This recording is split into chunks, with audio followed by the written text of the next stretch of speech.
beautiful. You are listening to the Africana Woman podcast. I am your host, Chulu. Every week, I ask an Africana woman to invite us into her home to give us a snapshot into what happens behind her closed doors. I hope you will join me on this journey of discovery, revelation, and self-awareness. I'm not going to lie, it may become uncomfortable sometimes. However, I encourage you to push past your unease and challenge yourself to think differently. The simple act of expanding yourself to receive the unknown may be transformational for you. Today, we are talking about motherhood in the traditional sense of raising children. Our guest is such a dear person to me, and her name is Kako Michelle Mvula, aka Madea. I love her so much for all the love that she has extended to me over the years. And listening to her story, it totally made sense why she is who she is. Kako has been a single mother. She has been a married mother. She is the mother of both a boy and a girl. She also adopted double orphaned children. I think that it's safe to say she has a PhD in mothering. There's definitely something in this conversation for everyone. This particular interview was recorded with a live audience, so you'll hear us referring to the audience, and at the end it became lit because of so many audience questions. Please enjoy my conversation with Kako. So I'm very excited because our guest is amazing. And she is the mother of two beautiful children. So I'm just going to read her bio. Okay. So Kako is married and a proud mother of two beautiful children. Her life philosophy is to enjoy the little things in life, for one day you will look back and realize that the very minor overlooked things were actually big things that would have made a difference, only if one had paid attention to them. She finds herself happy with the simple things in life and appreciates all the blessings God has given her. She has over 18 years of experience in anti-corruption work. She is open-minded, down-to-earth, and easygoing, and loves mentoring the youth as they navigate challenges faced by their age group. She is creative. She always has the best outfits, you guys. Anyway, and approaches things that excites her with energy and enthusiasm. Most importantly, she's compassionate and patient when dealing with crisis management issues. I am so excited. Please, everybody, help me to welcome Michelle Kako Mvula. And I'm just excited for this conversation. It's going to be good. So now let's get started. So Kako, please tell us a little bit about yourself. How did you find yourself on this journey of motherhood? Okay. I don't even know where to start from. Okay, how did I found myself on this journey. One, I was still very young when I had my first child. And I think it was just out of adventure. I was like, well, let me just try and see what it would be like to be a mother. And after I realized that I was expecting my first child, I was filled with all sorts of emotions. I was like, oh, okay, so now I'm going to be responsible for someone else and not only myself. I was actually really overwhelmed, yeah. But after I had my first child, then I think along the way I realized that it was actually a very fulfilling journey. So tell us, let's go a little bit further back. How was your relationship with your mother? Because I would imagine how you go into motherhood would either emulate your own experience, or maybe you'll be running away from your own experience. How I got into, actually, to be honest with you, I think before I talk about my relationship with my mom, I think at that time for me, I was just really experimenting. I was just what will it be like to be a mother or to have a child? And I think in the beginning, I didn't even realize what I was getting myself into until, I realized that I was actually expecting my first child. My relationship with my mom as I was growing up was, we were close, but my mom was not very, she was like a very she was very firm. She was a very firm mother, let me put it that way. And there were some conversations that I think I have with my daughter that I wasn't able to have with my mom, because I think at that time those were things that I think our parents were just not very comfortable about talking to us about. I think some of those things were things that would be like, no, talk to your grandmother or your aunt will speak to you about it and stuff like that. But I think after I became a mother, my mother and I actually became even closer than we were before I was a mother. Yeah, that's nice. That's nice. So how old were you when you had your first child? I was 23 when I had my first child. Okay. And tell us about that, your first journey with your first child. How was that? It was, I had my mom by my side, because when I was like almost due to have my baby, my mom, asked that I go and stay with her for a while. So I actually lived with my mom, I think, for about 3 or 4 months. So the beginning of that journey was, my mom was like really supportive. She would wake up in the night, change the baby, bath him, do the laundry. I was just basically, my job was just to wake up and feed my baby. And, at that time, like I said, I was so overwhelmed. And I love my baby so much. I didn't trust anybody with my baby but my mom. So if my mom had gone to work, I wouldn't be able to take a bath. I wouldn't be able to do anything. All I would do is just sit and, just look at him. Yes, I'll just be next to him the whole time. So it was like really difficult, like for me to entrust him in anybody else's hands apart from my mom. Yeah. And at that point, like I said, I think after I had my baby, then I began to realize that my life now wasn't just about me, but I was responsible for somebody else. I had to ensure that I provided for all his needs, apart from his physical needs, his emotional needs, and stuff like that. So it sort of like just began to even change my outlook to life, because at that point, I didn't, it was like my child first and then me. I didn't think about anything else. My life just centered around, my son. Okay.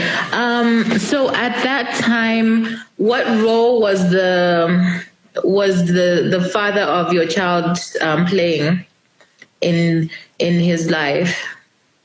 He wasn't present.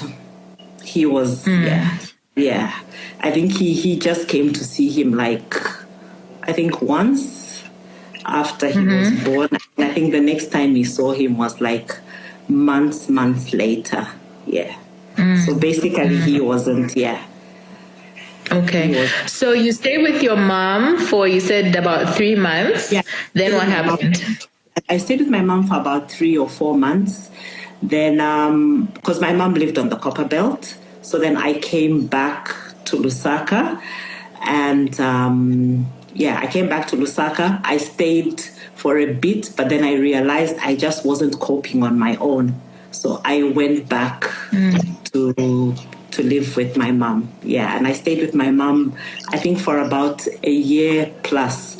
Because at the time I had my son, I had a year to go before I finished uni. So I actually stopped uni for a bit, So then my mom said I needed to go back to school. And so I left him with my mom. And I think that was one of the hardest days of my life, because I remember I cried on the bus all the way from Mvula to Lusaka. I think people just thought I was crazy. Yeah. Yeah. So you were going to school. You tried to go to school the same time that you were with him when you had left your mom the first time. Yes. Oh, wow. Wow, wow, wow. Okay. So, okay, then what happened next? Because you've got two children. What happened next? So then I think, not I think, well, 6 years later, I got married to my husband, and then we had a daughter. Yeah. And that was like a totally different journey altogether in terms of, because I had like a lot of support from him. I had support from my mom. Yeah, but at the time that I got married, I would like to add or like just share with everyone that I had my son and I had my daughter as well, but then I also had a lot of non-biological children as well because my husband had just lost his elder sister, so we took in like 3 other children. Yeah, so those are my children as well. Wow, okay. Yeah. So at that time. All time, right. So you had very much a blended family. Yes. Yeah. So, okay. And how old were they? Carol were the youngest of them. She was the same age as Michael, my son. And then her elder brother was 2-3 years older than her. Then her sister was a preteen at the time. Yeah. Yeah. Okay. All right. Okay. So, okay, this is, I guess, when you met your husband, you, before you had started dating, so you were, you had your son. So how did he respond to you being a mother already? I think he was very open to it. He accepted it. Mm-hmm. He accepted him, though at that time, because I had gone back to school, my mom actually stayed on with my son for a bit, and she had become very attached to him. So when I got married, my son remained with my mom. He only came to live with me, I think, when he was 6 or 7. Oh, okay. All right. All right. And I think I'm just asking because I feel like as single ladies, Yeah, I think as single mothers, people don't really know when to introduce and say, oh, okay, I have a son, or, to the relationship. Like when would you think is like a good time to have that conversation and even introduce your child to this prospective gentleman? I think from the word go.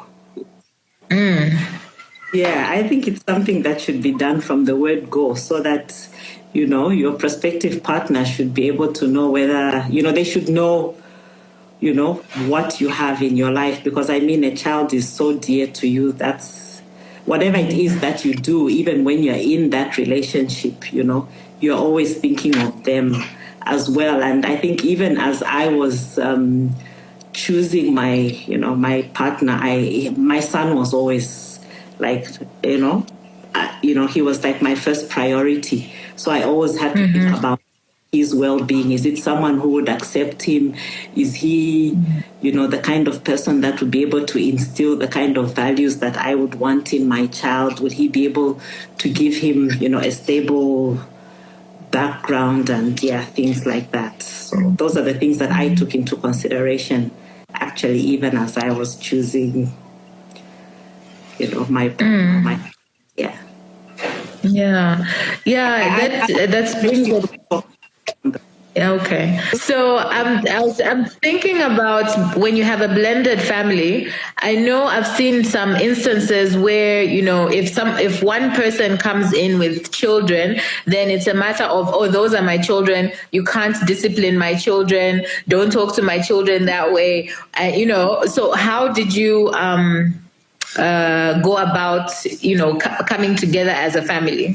How did we go together? As in, I think my husband and I agreed that, would have to speak the same language. So, there were things that perhaps we wouldn't agree on at times, but then in front of the kids, we agreed not to disagree. If there was anything that we didn't agree about, it's something that we'll do behind the scenes so that, we are all able to speak the same language. Because one thing I realized, like from experience, is that when children realize that they have like an option. So say, for example, if my husband and I don't agree on a certain thing, say in terms of maybe disciplining them, then they realize that they have a choice or somewhere else where they can go. Then it becomes difficult to manage that kind of situation. So we, would sit and agree on things and say, this is the way we'll manage this situation. Yeah. So even if perhaps you feel that, oh no, maybe he's being a little bit too hard on the kids, sometimes, you just let it go like that and then deal with it between the two of you and how best you can manage it the next time round. Yeah. That's very good. That's very good.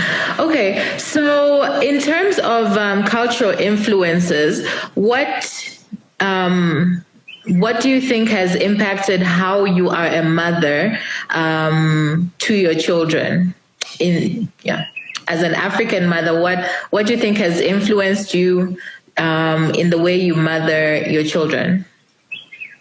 Okay, I think for me, one of the things is even as I was growing up, I think we grew up with like the extended family. So even as I was growing up, my mom had a lot of people in her home, like other than her biological children. And I think that impacted greatly on me because, it showed like my mom's kindness and just openness to be able to receive other people in her home.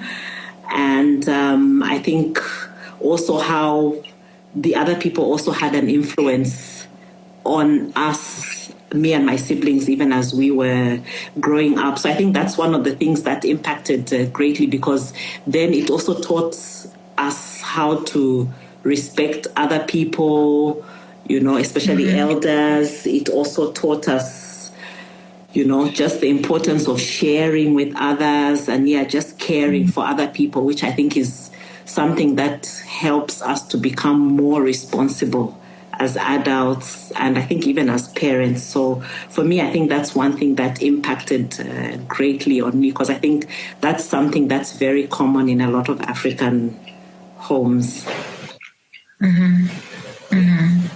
So I know some countries, for example, okay, let's just talk about Zambia. When you have your child, your mother comes into the home and, she'll come and help you, or somebody will come and help you with the baby and things like that. What are your views on that? Well, I think I would still say yes, the mother should come in and help, because at the time that you have your baby, it can be very overwhelming if you've had especially a difficult pregnancy, or the process of childbirth was also difficult. So I think sometimes that extra help is actually necessary. And like for me, perhaps it's because of the influence from my mom. My mom would always make sure that you stay with her until you go for your postnatal review. So basically, you'd stay with her for 6 weeks. And I think I appreciated that, especially with my first child, because then I didn't know what to do. Sometimes you'd be tired when the baby's crying, you don't know what to do. So I think it's important, especially like the first 6 weeks, you definitely need that support, unless maybe you're in a situation where you can't get the support. After that, I think it's good then now for you to carry on with life as a couple. Yeah. Okay. All right.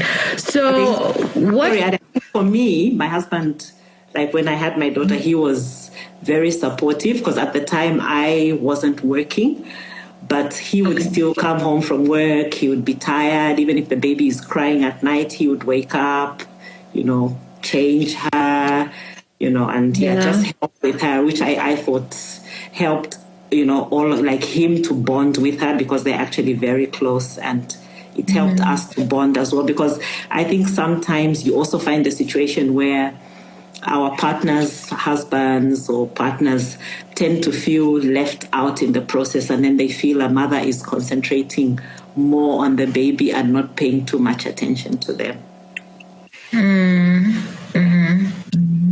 Yeah, definitely. There's I don't know if it's a cultural thing, but it's a it's I guess a trend. I'm not too sure what to say, but where the man doesn't really do much in terms of looking after the child, especially in those the first few months and years, when they're really young. And yeah, I can see how they can feel left out. What would you say to encourage women or encourage men about bonding with their children?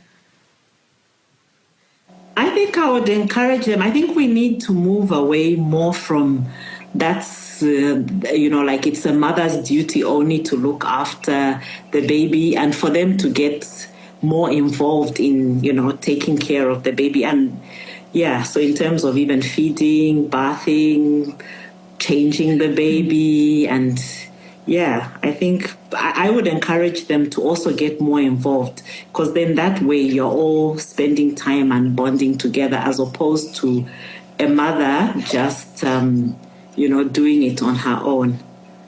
Yeah, it becomes like family time, as opposed to on this side of the house, the mom is with baby, and then on that side, dad is on the TV or having a drink or whatever. Yeah, okay. So as I think there are very different dynamics with having a boy and a girl. How has that been for you? I think it's been different because one, my girls, I think my son, he's a very quiet person. He doesn't speak much. He doesn't express his emotions much. My daughter, on the other hand, speaks her mind. That's the first thing. Second thing, I think even in terms of like in their teenage years or their needs, at some point, I think they mature differently, and you find, I think even their needs as they are growing up are also different. So, yeah. Okay. Hi. So you mentioned before some conversations that you didn't have with your mother that you have or have had with your daughter. What type of conversations are those? I think, we have lots of conversations. My daughter is my best friend. We have lots of conversations with her. We talk about relationships. I think we talk about, because my daughter is a feminist, we have conversations around feminism. And I think she begins to question even some of the things like, why did you raise us like this? And why, because like in the beginning, it would be like, no, you need to do this, you need to do that. And she will ask me, but why can't Michael do it as well? Why should it only be me? And stuff like that. But a lot even about relationships, like her relationships. And she's also asked a lot of questions like about my relationships, my past relationships, my relationship with her dad. Yeah, I think those are the kind of conversations that we have. Okay. But how did you get comfortable to get to that point? Because I know some people are watching this and thinking, I wouldn't be able to have those conversations, especially since it wasn't normal when you were a child. So how did you transition? How did you become comfortable?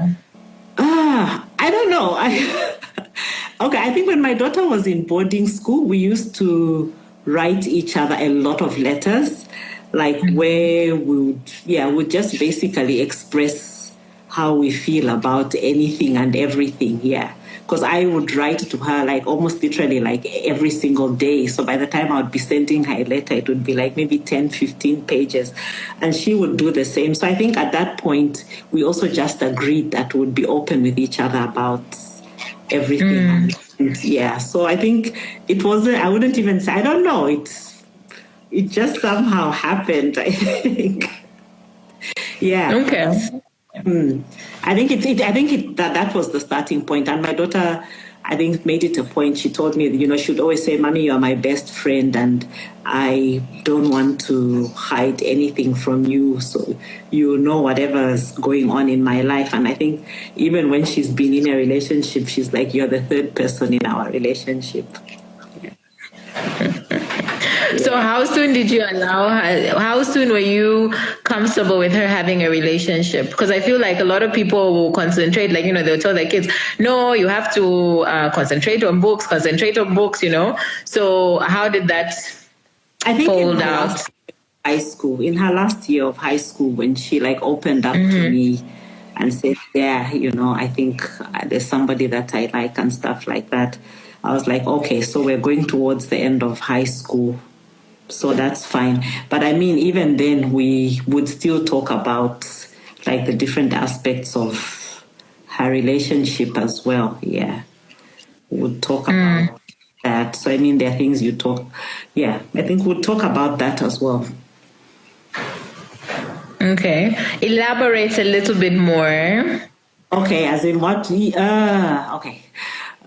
Okay, like when she would tell me, like, when she told me, like, with her first relationship, like, okay, I'm in a relationship, we'll talk about it. Though at that time, I think our conversations were not as like deep, because I think at that time I wasn't too keen on her going into a relationship, but I was like, if this is what she wants and she's open with me about it, then that's fine. I'll give her all the support that she needs.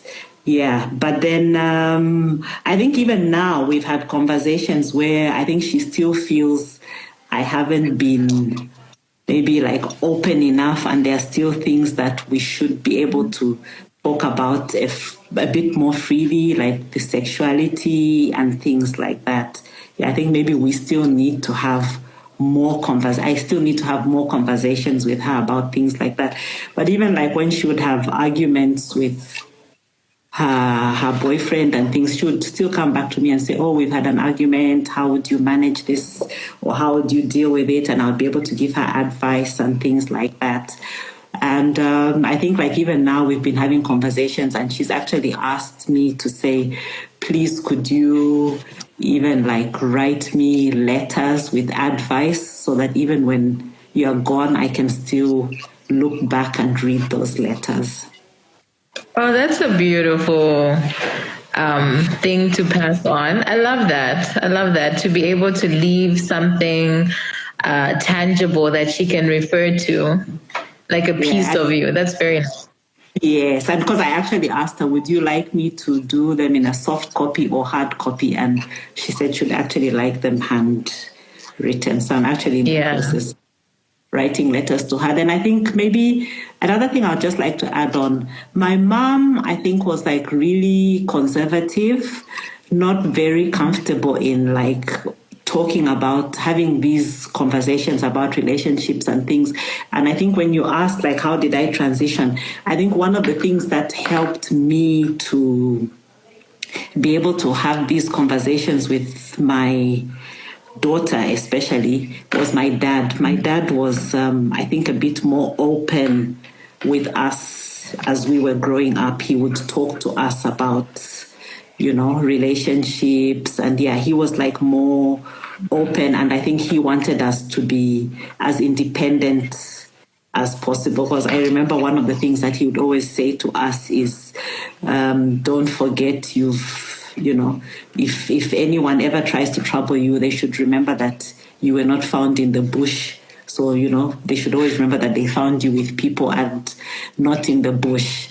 And then for my son, on the other hand, I don't know, maybe it's a mother-son thing. I remember the first time that I saw him like talking to a girl and things like that. I was just like so jealous. And like each girl, he would tell me, "Oh, this is my girlfriend." I'm like, "No, she's not the right one for you." And, I'll always be stressed. So watch out. Because I know, I'm like, oh my gosh. Yeah. I remember one incident like really vividly. It's like when we would go to church, would all sit together as a family. And this one time he was just like, no, I'm not going with you guys, because our church was not too far from home. He was like, I'm walking to church. And we are driving to church, and I see him walking to church with a girl, and he decides to sit at the back of the church. And I didn't concentrate that day because all my thoughts were like, so now where is he? What is he doing with her? And yeah. So I think like the way I feel like about my son's relationships, and I don't know, they're just two different things. And I think to add on, my mom is very close to my son, and I think she feels the same way. She would just say, no, that one, I don't think she's right for Michael, and things like that. So I don't know if other mothers experience the same experience that. Sis, are you like me? I literally live by my calendar. If it's not on there, it does not exist, nor does it happen. But quick question, are you on your calendar? I don't mean all the activities that you do for and with others. I mean, do you have a day that is all about you? Not babies, not bae, not work, or anything else that keeps you busy. I'm asking you to be your own bae. So one day a month, Africana Woman will host in-person events in Lusaka that give you permission to practice self-love. This is not just another networking event. You know, restaurants and cocktails. No, darling. Instead, we're partnering with local businesses to give you unique experiences like paint and sip, a ladies' hike, or a body positive dance class. Like, you do not want to miss this. So come on then, join us, sign up today, be your own bae.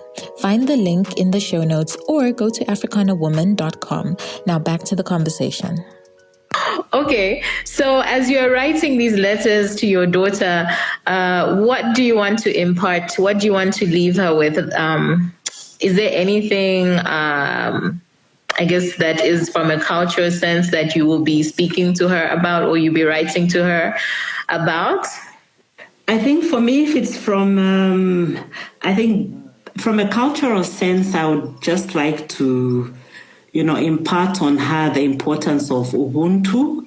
I think just the importance of caring, respecting other people. Yeah, I think that's just so important for me. I think also just looking back at the way I grew up and the impact that it's had on my life, I think it's impacted on me in a very positive way. So I think that's one thing. And then I think also just I'll also want her to, just to be herself, not to be defined by anybody else, anyone else, but just to do what she believes in. No, that's good. So I think something else that people struggle with is, when you have your baby, but being able to see them as an adult, or even, their needs as a teenager, how you talk to them. What can you tell us about your experience? Because, your children are now in their 20s. So how has that been for you? Like when you see your daughter, are you still thinking, oh, my baby? And, you're still trying to address her as a baby. They're still my baby. Chulu,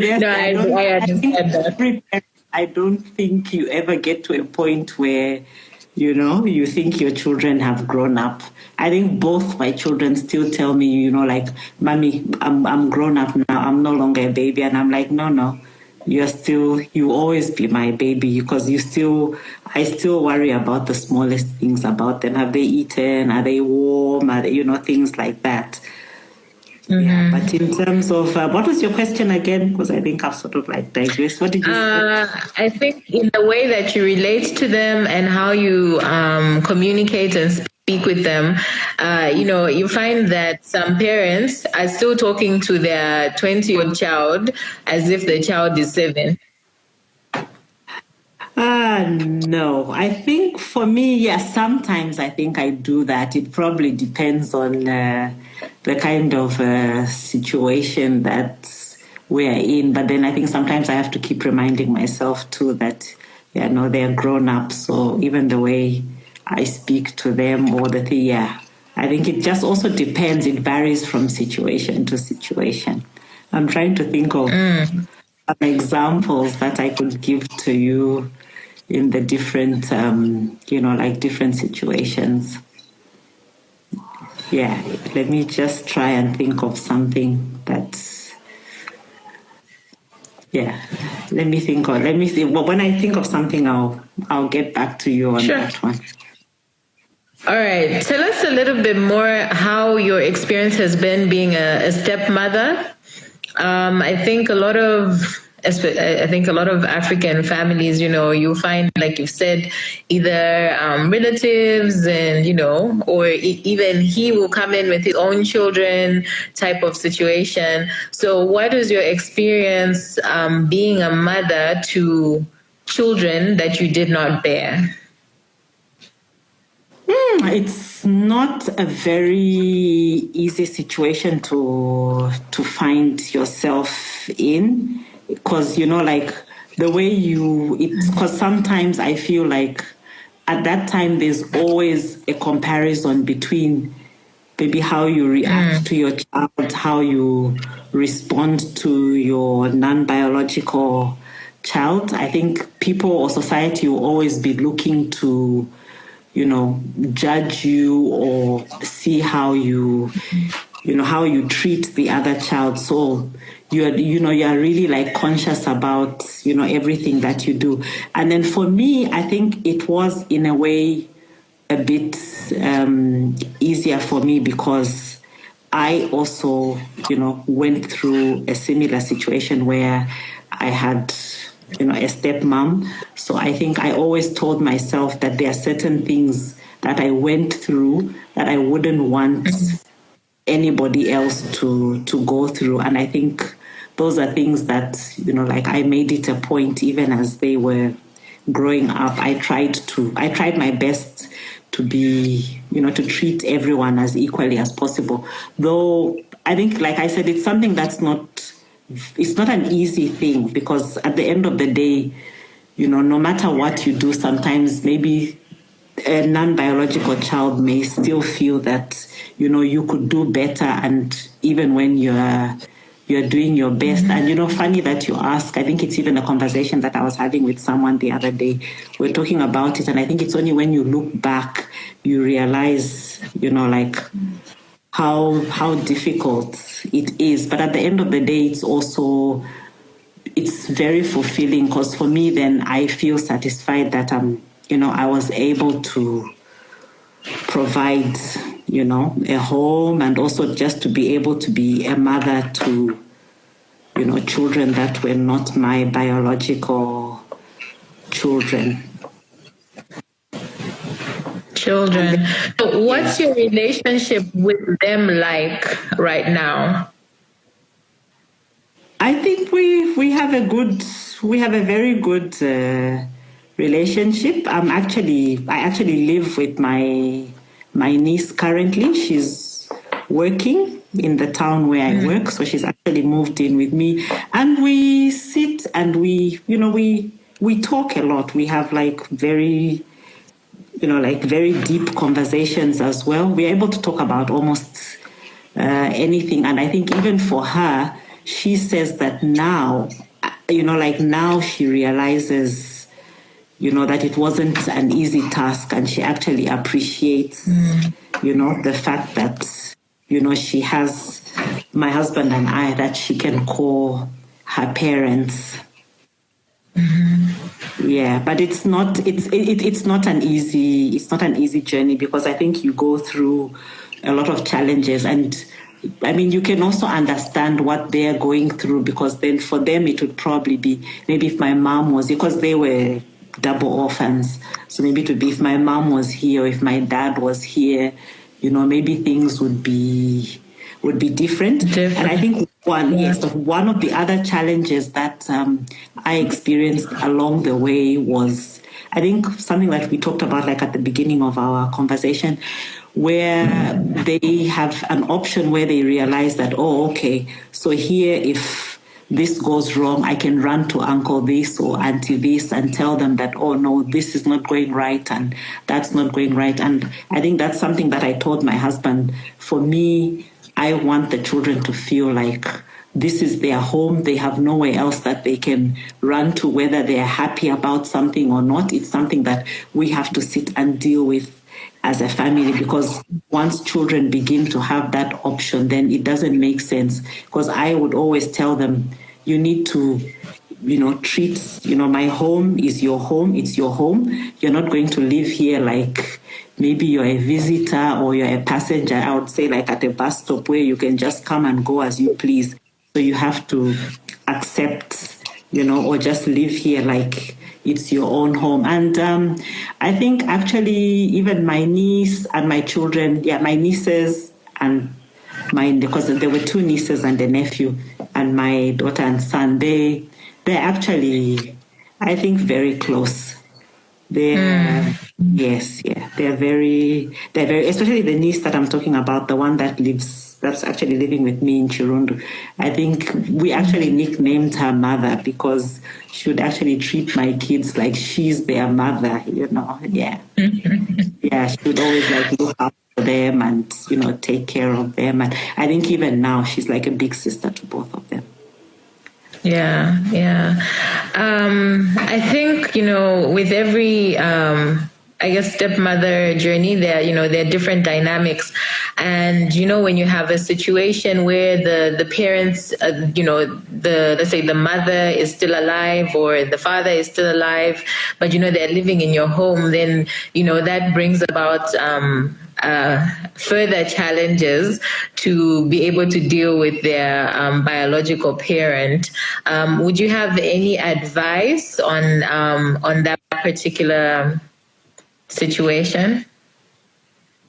Okay, so a situation where you have one parent is still alive and but you have a child with you.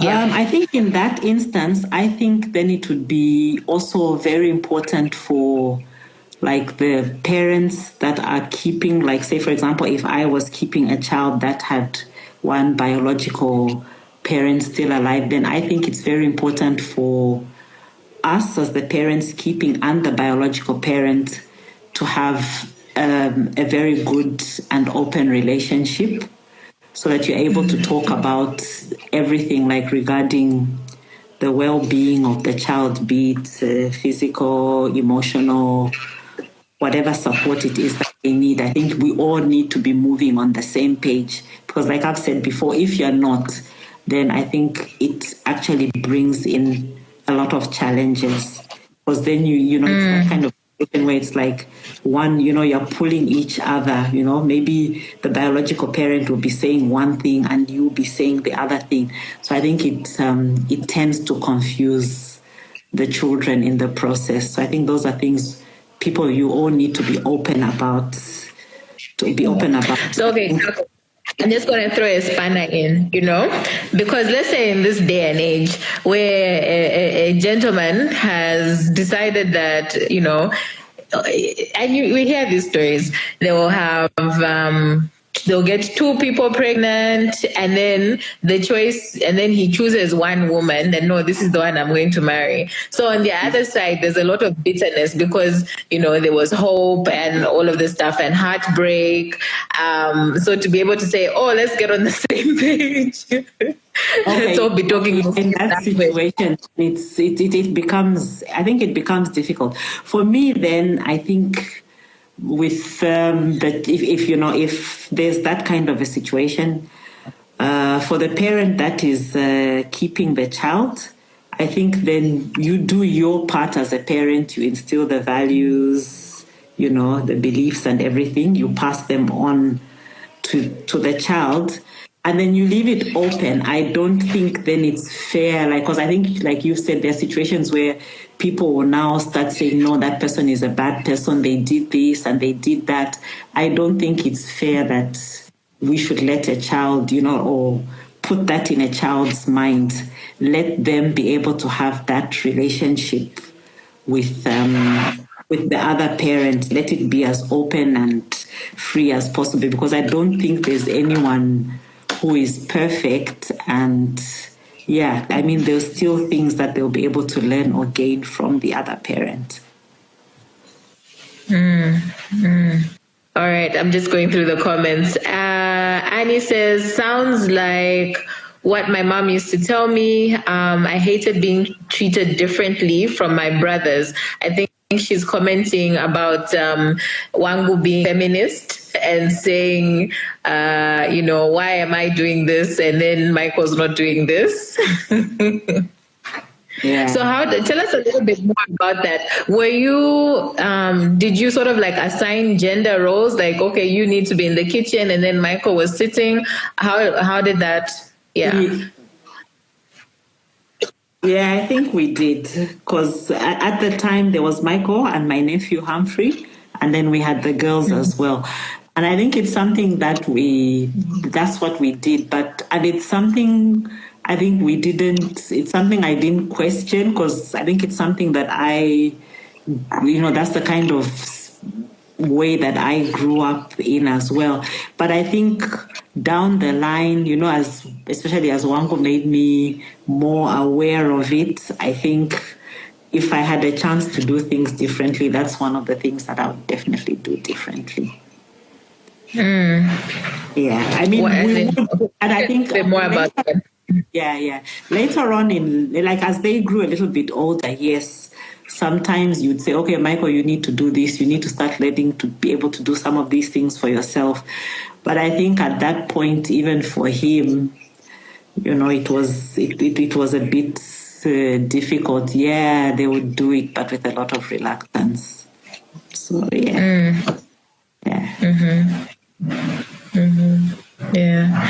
So Elishiba commented in reference to whether she would be jealous about her son being with somebody, and she says probably, but he's still very young. But I can imagine I'd be both excited and scared.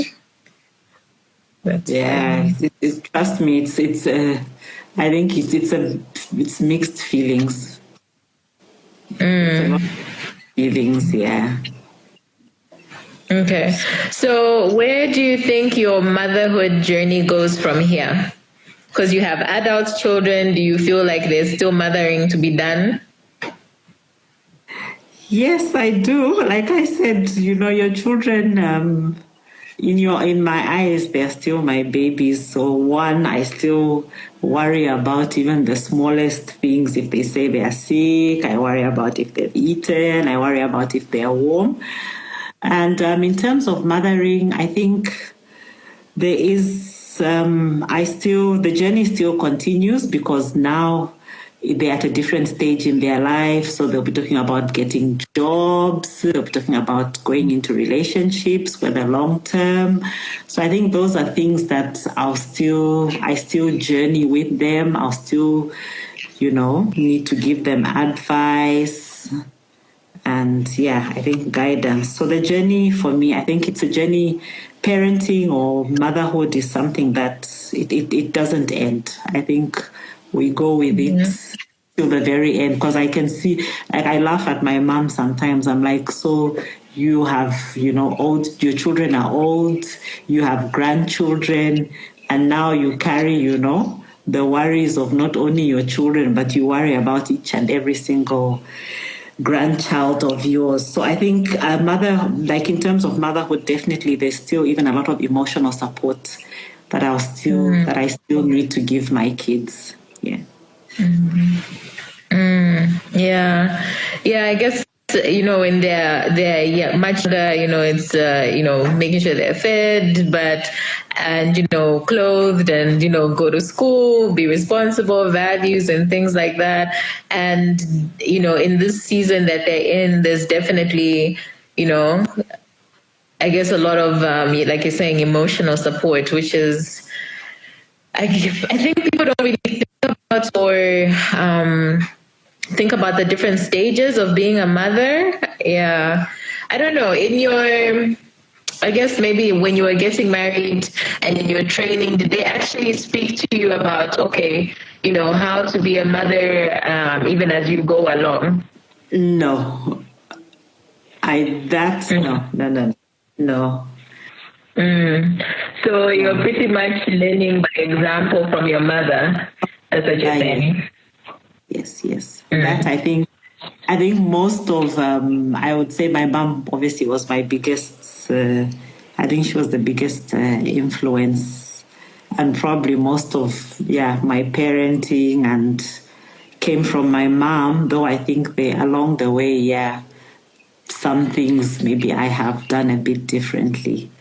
But in terms of how to be a mother, I think my mom has been my biggest influence. And I think she did pretty good. Oh yeah, I think you turned out pretty good. I think you turned out pretty good. Do you think women, as mothers, there needs to be spaces where, we can discuss motherhood and what it looks like at different stages of a child's life? Or it's not necessary? I think it's necessary, especially, with this, nothing is ever permanent. Things are changing all the time. So I think it's important. I think there are a whole load of conversations that we need to have, or that we can have as mothers, so that we can share our experiences. Obviously, children are different, and every experience and every journey is different. But I think there are things that we all can learn from one another. And I think it's something that we were also talking about with Wangu the other day, where I think it would be good to have conversations like, her with her cousins, my sisters, like even my mom, where we can just sit and talk about a whole load of things, from relationships to, sexuality. Yeah. Because I think those are conversations, especially when we were growing up, I think those were conversations that children were not able to have with their parents. And I think also it's important for our children to hear those things from us. I know, yes, now there's Dr. Google and there's Google and but I think it's also just important to be able to have these conversations, I think, as mothers. Then, I think also to be able to have them with our children as well. Okay, so I've got 2 questions, and we're almost coming up to an hour, but let me just read them for you. On the things you wish you could have done, done differently. Have you ever had a sit down with your kids and had this conversation?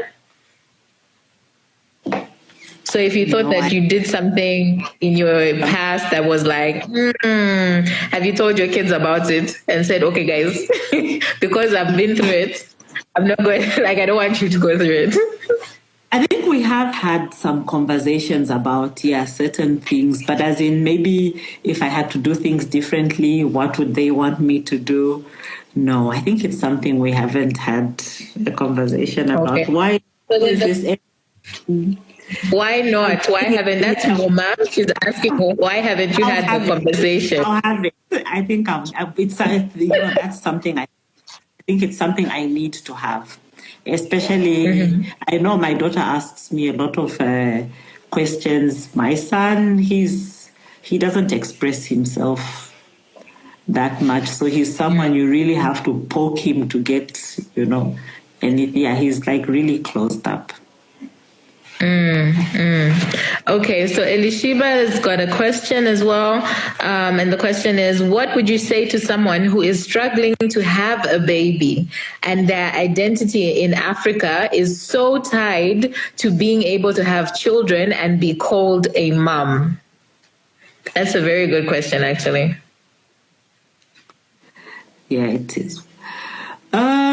For me, I'm a Christian, I'm a believer, and I think, I always say there's a time and place for everything, and in God's time, I think He makes things possible. And I know, like in the African society, for you to be called or to be considered to be a woman, you need to have a child, but I don't think that's the only thing that makes you a woman, So even for you to be called a mom, I think you can still, I mean, there are people that have been mothers to other children without actually having biological children. I have a friend of mine who Wango actually calls mommy too, because they have such a beautiful relationship, and I think a very fulfilling relationship with, even though she's not her biological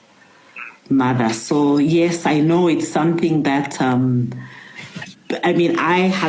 not in that situation because I am a mother. So yeah, I can say, in God's time, God's time is the best. There's a reason for everything. But I think we should always have that hope and faith and just believe that if it is God's will at the time, He will make things possible for you. Yeah. And I think it's certainly, like you said, there's different forms of motherhood. Even if you're supporting your sister's kids, not that they're living in your home, but you're still a mother to them. And there's different ways that you can be a mother. I know that I mentor students. And for me, I consider them my children. I'm like, oh, my little babies, So there's different ways to be a mother. And in the African society, you don't really necessarily see it that way. And it can be challenging and difficult. Okay, so I'm just going to look at what Mama's saying. She says, her question was, what's your view on adoption, Kako, when one is capable of having kids of her own, but wants to adopt, especially from an African household perspective? So, for example, someone is, they're able to have kids, but then they want to adopt. They don't want to go through the whole process of bearing the child, but they would prefer to adopt. What do you think? For me, I think it's fine. If someone is, if they feel that's the route that they want to take. Well, I mean, from an African household perspective, first of all, I think maybe people will be like, oh, no, you can't do that. You need to have your own child and, stuff like that. Mm-hmm. But for me, I think if that's the choice that makes someone comfortable and they're happy with it and they'll be fulfilled and they'll be satisfied, for me, I think, there's nothing wrong with it. Yeah. But if you want to have, I'm seeing here a comment, I want to as well have my own, but strongly inclined to adoption. My mother is super against it. Oh, too bad for your mom, my dear. You have to do what you want to do. I would support you all the way. I mean, if you want to have your own and adopt, go for it. If you want to just adopt a child, go for it as well, because I think then you'll also be changing or touching somebody else's life. And if you feel that even that's the purpose for which, you've been created and you're going to fulfill that purpose in that way, then yeah, go for it. You have my support. Yeah. And I guess on the other spectrum, at the end of the other spectrum is, what about the women who do not want to have children? Because you find that there's so much pressure to be a mother in African society, but there are people that generally do not want to have children. They're very fine with having their husband, and they've got other things that they're pursuing, and do not need to find, being made whole or something in children. What do you think about that? Because I feel sometimes people get pressured to have children and then they don't enjoy that motherhood journey. They're kind of just doing it out of obligation. Don't do it. I think we need to get to a time now where people shouldn't be pressured into, doing things that they don't want to do. So if you don't feel that you want to, have a child, then maybe you might change your mind along the way, you might not. And I mean, if you are in a, in a relationship and it's something that you've agreed with your partner, then for me, I think there's like absolutely nothing wrong with it. I would encourage, because like you've said, Chulu, it's pointless having a child and then you're not there or you're not present to journey with that child, because being a mother it's a lifelong journey, and it comes with a lot of ups and downs. It's not, like smooth sailing the way we see it on social media, where they're just nice pictures and stuff. I mean, behind the scenes, there's a lot in raising a child to get to where we are today. And maybe I just wanted to add on to like even what you were saying about like a conversation that you had a few minutes ago, where you were talking about where you can be a mother to, like a mother to non-biological children. So motherhood is not just about your biological children. I think like even for me, other than the children that I raised in my home, I think there are a whole load of other children. Some of them are actually big, they are adults. Laura, I saw that you've joined the live, but you've disappeared again. Like where I work in Chirundu, I have like a bunch of young adults who call me their mother. They call me Madia from, Yeah. And I should start calling him Madia. So they're actually all adults, but they consider me like to be my mother, and I think I give them support, and I think they also give me a lot of support as well. And so, like you said, Chulu, I think even motherhood is not just really about your own biological children, or only the children that are in your home as well. Yeah. I guess, what advice would you have for women, African women, who are mothers? What would you want to say to them? I think I'll borrow a quote from Chimananda, who is, I think, one of Wangu's favorites. I think because I wrote it down. I think I would say, be a full person. Motherhood is a glorious gift, but do not define yourself solely by motherhood. Be a full person. Your child will benefit from that. But that is so deep. Like, for you, what does it mean to be a full person? Because maybe some people don't know what it means to be a full person. I think as women, especially, we're groomed very young to about this is, you should do this. You should learn how to cook so that you can be cooking for your husband. You should know how to do this so that we're always groomed, and we're always being ingrained that that's the journey. So that's what it means to be whole and to be. So when you say be a whole person or a full person, what does that mean? For me, I think it's also about finding your purpose in life. And for me to be able to fulfill my purpose as well.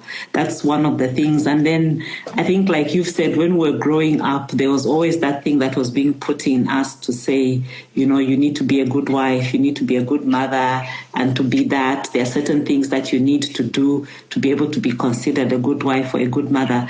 And I think at the end of the day, it's not just about that.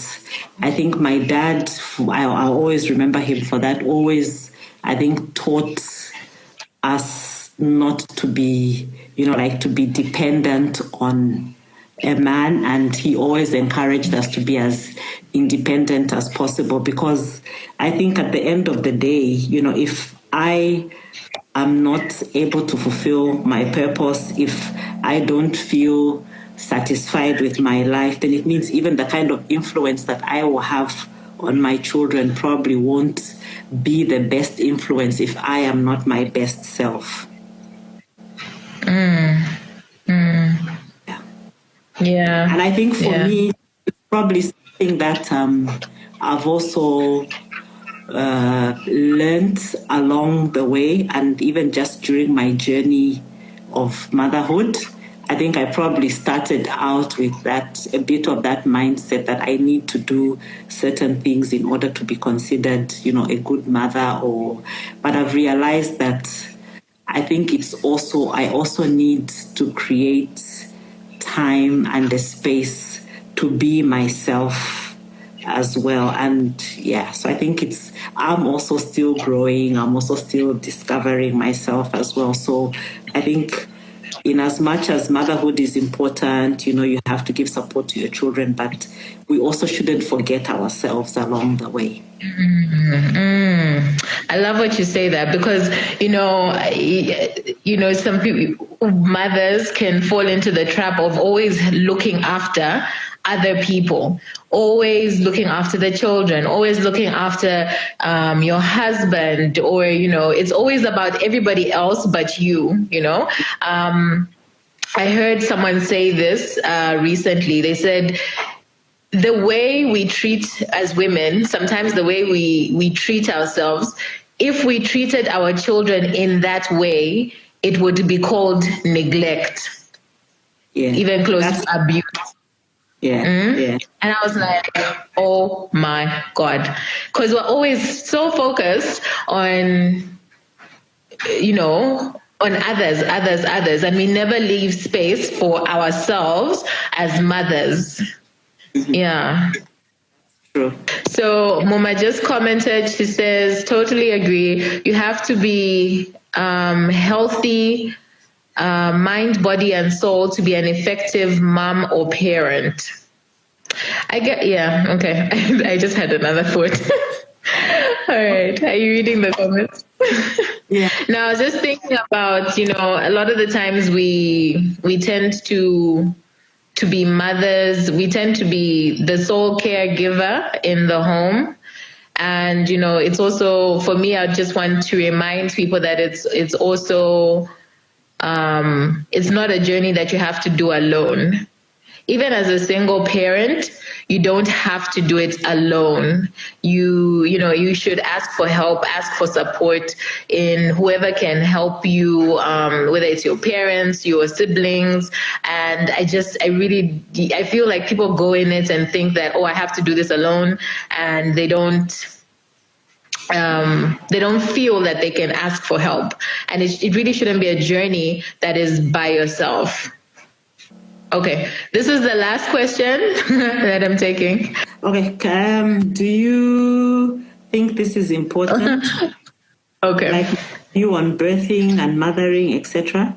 I'm sure. Do you think this is important? Like my view on birthing and mothering, etc. I'm sure will change once I become a mom. I wish we had real discussions about this and how birthing ain't beautiful. Isn't beautiful. So I think one of the things that is,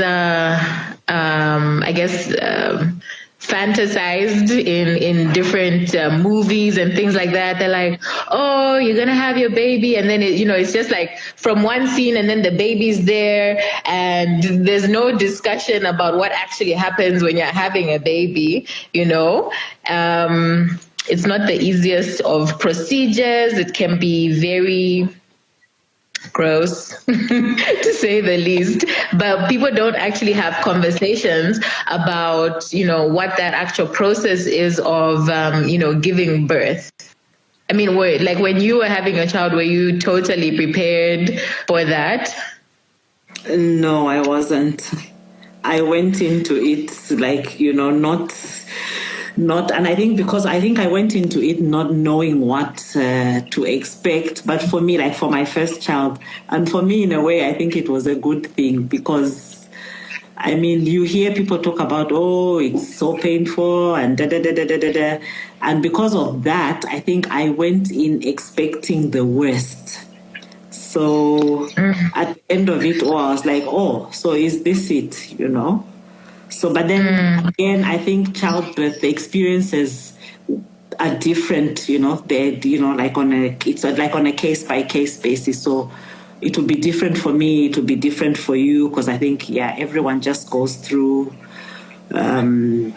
different situations. But I think, to be honest, it's not the easiest of things, but it's worth it. And I always tell people at the end of it, or even after all the pain and the discomfort, etc., I think after a while we tend to forget. Otherwise, people wouldn't keep going back to have a second and a third and a fourth. But you see, like someone like me, I haven't forgotten, so it's not happening again.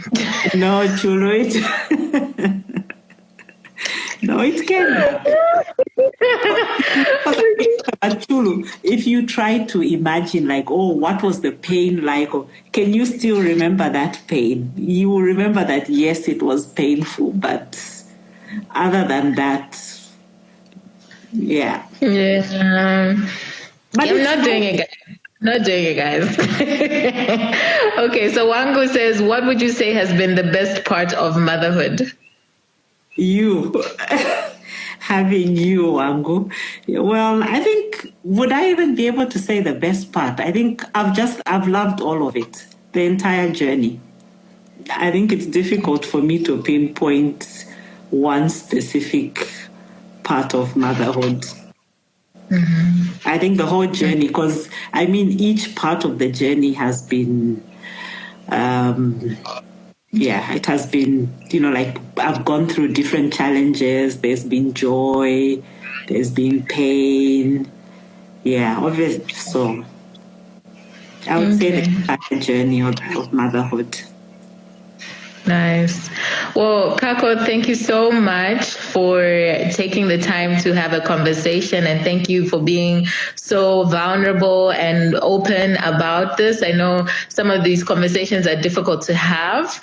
I think some of the takeaways that I have taken from this conversation is motherhood is a journey. It's never ending. It evolves.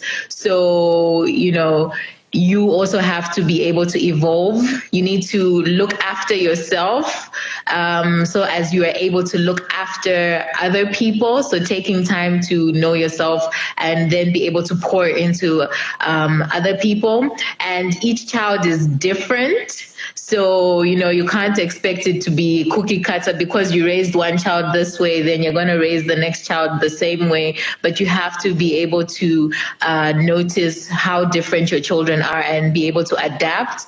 Being a stepmother is possible, guys. It's not easy, but it is possible. So, and then another thing you also spoke about was just being on the same page as your partner. If you're in a relationship as a mother, so being on the same page and not allowing the children to divide the house and, speaking with that one voice will get you that much further.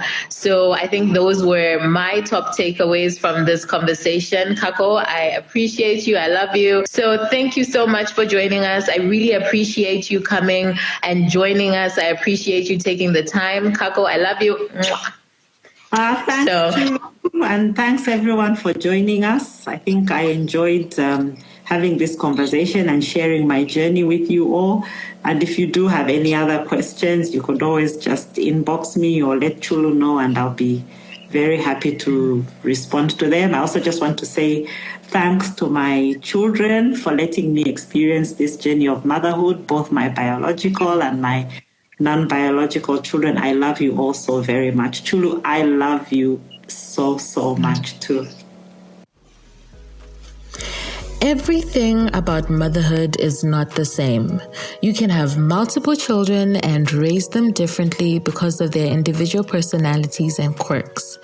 I particularly would like to stress that motherhood also evolves with time. Kako said that it is a lifelong commitment. Whereas when your children are babies, they need, more physical support. And when they are teens, they might need more social support. Whereas when they're an adult, they would need emotional support. They will always be your baby, right? But the conversations and interactions become age appropriate, and we as mothers must be sensitive as to when to shift our posture. There's actually so much that we touched on, especially as mothers in relation to our culture.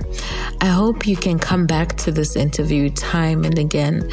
I think as you evolve, you will receive the information differently. Finally, I really loved the suggestion Kako had with her daughter to have open, honest, and transparent conversations with their nuclear family about womanhood. You know, bringing together different generations from grandma, aunties, cousins, and, you know, just everybody being able to talk, listen to each other, and learn. Could it be this is a new tradition that you can champion in your family? Think about it. Sisters, please find Kako on social media at MichelleDavid40 to say thank you. The link is in the show notes.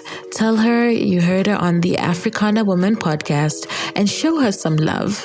Thank you so much for making us part of your day by listening in. I truly appreciate you. I also need your help to get the word out about the Africana Woman podcast. All you have to do is take a screenshot of this episode and post it on your social media stories. Don't forget to tag me at Chulu by Design or at Africana Woman. I love to see your feedback. You can also rate and review the show on Apple Podcast. This really helps with exposing this podcast to more women. Now, you know, my playground is Instagram. If you want to chat with me personally, drop me a line. And until next week, please remember, know your roots, grow your purpose. This has been a production of Ulendo Creative Media. You can find out more about their services on www.ulendocreative.com.